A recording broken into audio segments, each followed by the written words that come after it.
Buongiorno ragazzi, da un veneziano al volante. Sono ai comandi dell'ETR.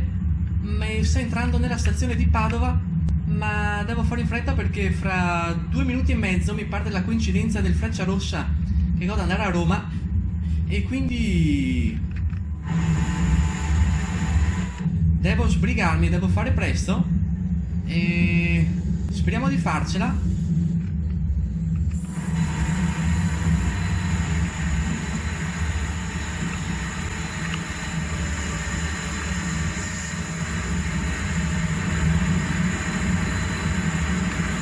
Eccolo qui, lo vedo, forse è il mio. Adesso controllo l'app per vedere il binario.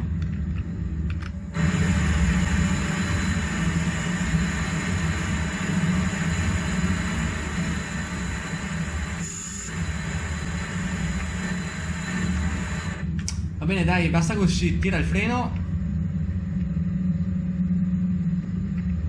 Boom, lasciamo i comandi, tanto si frena da solo. E prepariamoci a scendere. Stavo venendo da Abano, scusate, da Adria, ed eccomi qua a Padova.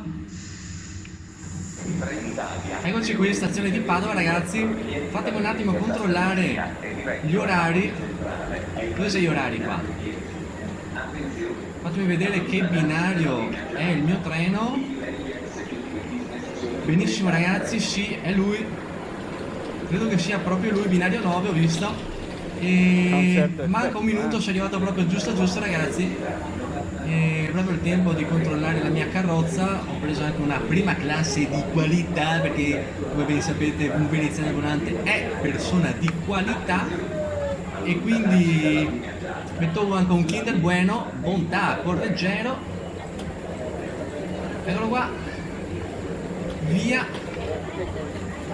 Carrozza 8. Ho tutto il tempo di prendere la mia carrozza, quindi sì dai, ce l'ho fatta ragazzi, sono felice, ce l'ho fatta. Sì, prendiamoci proprio la mia che è la prima classe, la Business. Eccola qua, bene dai, va bene qua ragazzi, monto qua. Proprio per il rotto della cuffia ragazzi. Proprio, ah che bene che c'è nessuno sul treno. Benissimo, benissimo ragazzi, bene, benissimo. E basta, ce l'ho fatta ragazzi. E il treno dovrebbe partire proprio adesso.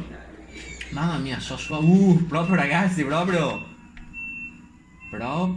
per il rotto della cuffia ce l'ho fatta, E quindi bene, sono contento ragazzi, basta, adesso mi rilasso e vado a Roma. Ci vediamo quando torno e buon fine settimana a tutti ragazzi, alla prossima. Benvenuti a bordo del nuovo Frecciarossa 1000 95 17. Il treno scenderà a Bologna Centrale, Firenze Santa Maria Novella, Roma Tiburtina, Roma Termini, e arriverà a Napoli Centrale alle ore 14. Trenitalia vi augura buon viaggio. Gentili clienti, vi invitiamo ad abbassare la suoneria dei cellulari ed il tono della voce al fine di non disturbare gli altri viaggiatori.